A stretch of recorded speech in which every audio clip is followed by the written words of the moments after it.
Hi, I'm Cheryl from Mystical Moments and Treasures, and this is Essential Oils 101. Let's start with the FDA disclaimer. The FDA requires that this disclaimer is included to let you know that the information in this video about essential oils is not intended to diagnose, cure, mitigate, treat, or prevent any disease. According to the FDA, only drugs, not supplements, can make those kind of claims. I am not a doctor and I don't play one on TV, but as a nurse, I can definitely say that essential oils should never take the place of your doctor's advice, but to enhance your wellness and quality of life. So let's talk about what essential oils are. Essential oils are natural aromatic liquids found in trees, flowers, bushes, roots, and seeds. Basically, it is the life force, the DNA, and the immune system of the plants. Essential oils are obtained by extraction through steam distillation. They're very concentrated.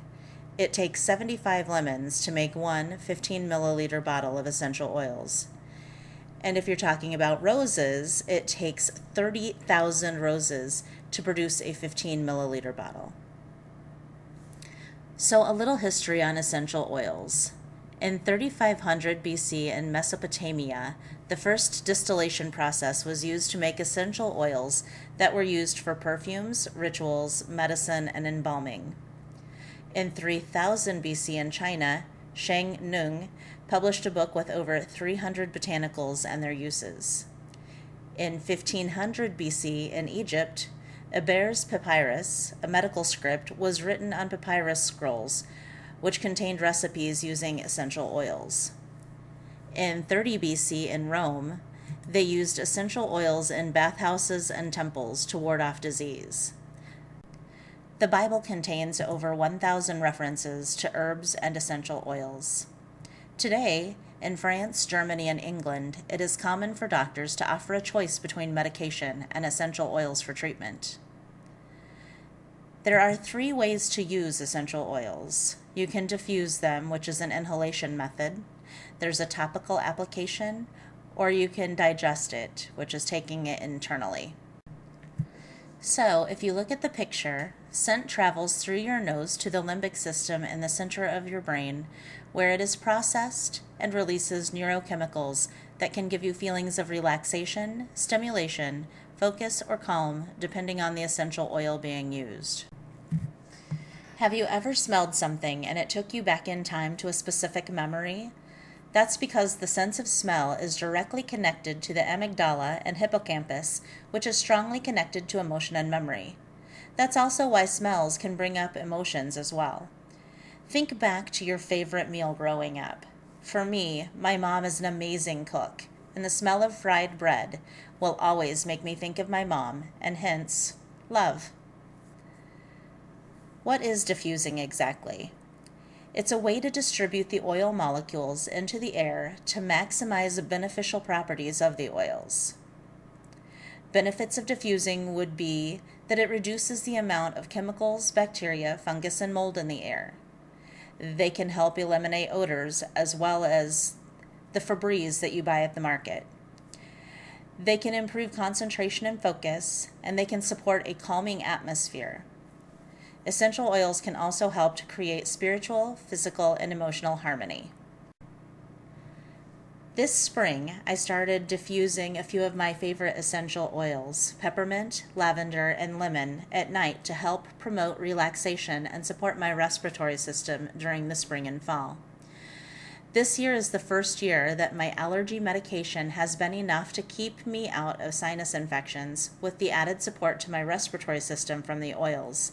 And my husband says that he can tell the difference this year as well. With topical application, you want to apply to the desired area. For example, if you have a headache, you can apply to your temples or the base of your neck. You can also apply to the VitaFlex points on the feet, hands, or ears. Essential oils absorb rapidly.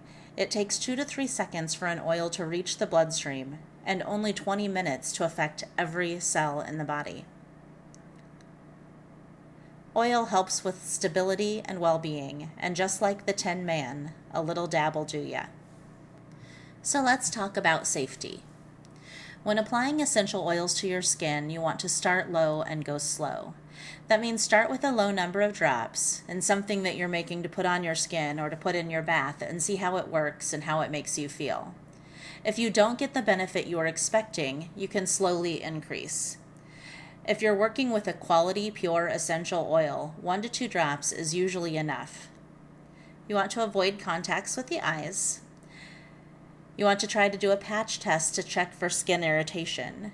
You'd rather have it irritate a quarter-size patch on your skin instead of your whole body.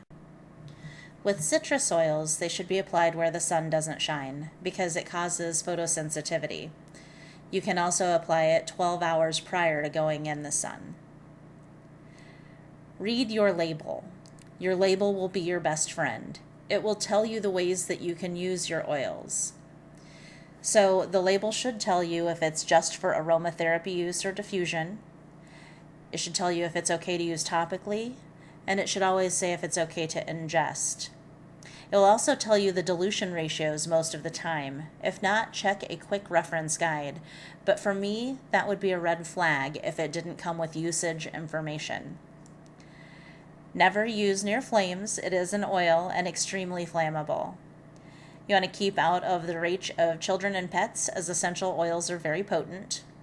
And if you have a medical condition, you're pregnant or nursing, research every oil and or consult with your doctor. If you're using an oil topically and you find that it's irritating your skin, apply carrier oil. Don't wash it off with water because water sends the oils deeper into the tissue, so it's just going to increase that irritation. The same thing goes with your eyes. If you accidentally get some in contact with your eye, do not flush with water. You can flush with milk or cream. I don't know about you, I kind of have a phobia about putting carrier oil in my eye. I know a week ago I was working with some peppermint oil and I had some on my fingers. I started getting tired and rubbed my eyes without thinking, and it was burning pretty significantly. So I did use the milk and flushed my eye out with that. It did stop the burning immediately and didn't leave any redness or irritation. Carrier oils. So I'm going to let you read the list of carrier oils yourself, but of these, my favorite is coconut oil, and everyone will develop their own favorite. But for me, I like the health benefits of coconut oil and that it soaks into my skin nicely and doesn't leave me feeling greasy. The big thing with carrier oils is not to substitute butter or vegetable oil as a carrier oil. Not all oils are safe to ingest. Once again, check your label. If an oil has something synthetic in it, would you want to put unknown chemicals in your mouth? Oil and water. They don't mix very well. And I know there are people out there who do put essential oils in their water. I'm not one of them, but I will leave you to make your own decision on that. It is safe to ingest essential oils. Some of the ways that you can do that is you can mix it with honey, you can add it to your food, or you can take it in a gelatin capsule. The biggest thing is to make sure the essential oil is safe to ingest. Okay, so the FDA, the same people in all of their infinite wisdom who allow people to manufacture frankenfood, will allow a company to label its oils as 100% pure as long as they contain at least 5% of the actual oil alleged to be in the bottle. 98% of the essential oils sold are adulterated and not fit for use. So, how do you know if it's pure? I can give you some tips and tricks to help decipher that, but it's not going to be 100% foolproof. The only way you can definitively know if an oil is completely pure is to know the company you're working with and know their product and know how it's processed. However, we can go through and talk about some of these tricks. Is the name written in Latin so that you know what you're getting? Lavender oil, for example, has different forms, and if they write down the form of lavender you're using, you'll know if it's the one that you want for the beneficial uses of essential oil that you're looking for. Does it say on the bottle that it's essential oil? If it doesn't say that it's essential oil, it's not. Is the container blue or black and glass?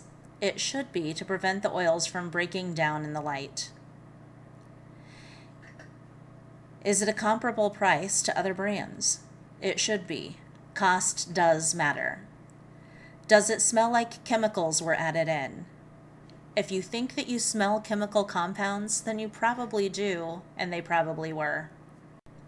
So why does cost count? I'll give you an example. Most of the lavender oil in the United States today is lavandin, which is a hybrid and tests high in radioactive isotopes that then is cut with linylyl acetate, and they add solvents to that have no smell to increase the volume and decrease the price. They don't tend to be as beneficial to you as the pure lavender. It takes 27 square feet of lavender plants to produce one 15 milliliter bottle, and that is not inexpensive. So if you're paying less than the norm, you're probably working with an adulterated oil. Adulterated oils are essential oils that have synthetic chemicals added to produce more volume. Petrochemical solvents can cause allergic reactions, skin irritation, rashes, and burns, and they don't give the benefits that we would expect. So, what essential oil class would be complete without a few ways to use your oils? Lavender can typically be applied neat. That means without using a carrier oil. Remember, if you do use lavender and you have issues with the lavender oil on your skin, you can still add a carrier oil to stop that irritation. For me, I'm a very pale person and I burn very easily. So in the summertime, tanning usually doesn't work well for me. If I'm outside, I'm gonna burn. When I have a sunburn, I usually take 3 to 4 drops of lavender oil and put them in a 4-ounce spray bottle. I then fill that with water. You usually want to use filtered or distilled water, but tap water will work in a pinch. And you can use it to spray the sunburned areas. It cools, moisturizes, and provides relief. It's not going to make your sunburn go away, but it does help with the relief. I put mine in the fridge. It gives it a little bit more cooling power. You can use that same recipe to spray on your pillowcases in bed to promote relaxation at bedtime. Peppermint oil is another one of my favorites. It does usually need dilution if you're applying it to your skin. Alright, so if you take another 4-ounce spray bottle and put 4 to 6 drops of peppermint oil in the bottle, it can be used for different things as well. You can spray around your windows and doors, inside and out, to keep spiders out of your house, which for me is a huge thing. I hate spiders. You can also take that same spray and spray it in the house to clean the air from foul odors. When I worked in the hospital, we used peppermint oil to freshen the air when people were having GI upset. I want to thank you for taking the class. I hope that you found this information useful. And please look for our other classes on the website. If you have any questions or would like to suggest a class or provide feedback, we'd love to hear from you. There's a feedback page on my website. You can also email me or message me on Facebook or Twitter.